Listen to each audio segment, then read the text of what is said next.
Big boss Malayalam season 7 നെവിനെ bigg boss ടീമും മോഹൻലാലും ചതിച്ചോ? എന്തുകൊണ്ടാണ് ഷാനവാസ് നെവിനെ പറ്റി ഉന്നയിച്ച ആരോപണം മോഹൻലാൽ ചർച്ച ചെയ്യാതിരുന്നത്? അതിന് ഒരു കാരണമേയുള്ളൂ. ചർച്ച ചെയ്താൽ ഷാനവാസ്, ആദില ഇവരുടെ ഇമേജ് ഇടിയും. ലൈവിൽ കാണണം, ആദില അനീഷിനോട് എത്ര മോശമായിട്ടാണ് സംസാരിക്കുന്നത്. അതൊന്നും ബിഗ് ബോസ് മെയിൻ എപ്പിസോഡിൽ കാണിക്കാറില്ല. ഒന്ന് ചിന്തിച്ചു നോക്കൂ. നെവിനെ പറ്റി ഇങ്ങനൊരു ആരോപണം അനുമോളാണ് ഉന്നയിച്ചതെങ്കിൽ ഇത്ര സോഫ്റ്റായിട്ട് ലാലേട്ടൻ അതിനെ കൈകാര്യം ചെയ്യില്ല.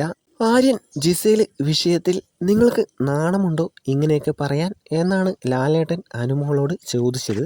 എന്തുകൊണ്ടാണ് ഷാനവാസിനോടും ആദിലയോടും ഈ ചോദ്യം ചോദിക്കാത്തത്? ഇതിനേക്കാളും വലിയ ചീഞ്ഞ കേസുകൾ മുമ്പ് ലാലേട്ടൻ ചർച്ച ചെയ്തതാണല്ലോ. പിന്നെ ഇതിനെന്താണൊരു മടി?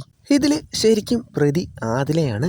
കാരണം ഷാനവാസ് മനസ്സിൽ വെച്ച കാര്യം എടുത്ത് പുറത്തിട്ടത് ആദിലയാണ്. അന്ന് ഷാനവാസ് നെവിൻ ഇഷ്യൂവിൽ ഇടയ്ക്ക് കയറി ആദില നെവിനോട് നിന്റെ വൃത്തികെട്ട കാർഡ് എന്ന് പറഞ്ഞു. ആ കാർഡ് എന്താണെന്ന് പറയാൻ നെവിൻ ആദിലയെ നിർബന്ധിച്ചു. ആദിലയ്ക്ക് അത് പറയാതിരിക്കാൻ പറ്റാത്ത അവസ്ഥയായി. ഞാൻ ഈ വിഷയം പുറത്ത് പറയട്ടെ എന്ന് ഷാനവാസിനോട് ആദില നിർബന്ധിച്ചു. അങ്ങനെ ഷാനവാസിന്റെ സമ്മതത്തോടെയാണ് നെവിനെ പറ്റി അന്ന് നോമിനേഷൻ സമയത്ത് ആദില പറഞ്ഞത്. അത് വലിയ പ്രശ്നമായി. ഷാനവാസ് പ്രതിയായി. ആദിലയുമായുള്ള കൂട്ട് ഷാനവാസിന് ഒട്ടും നല്ലതല്ല.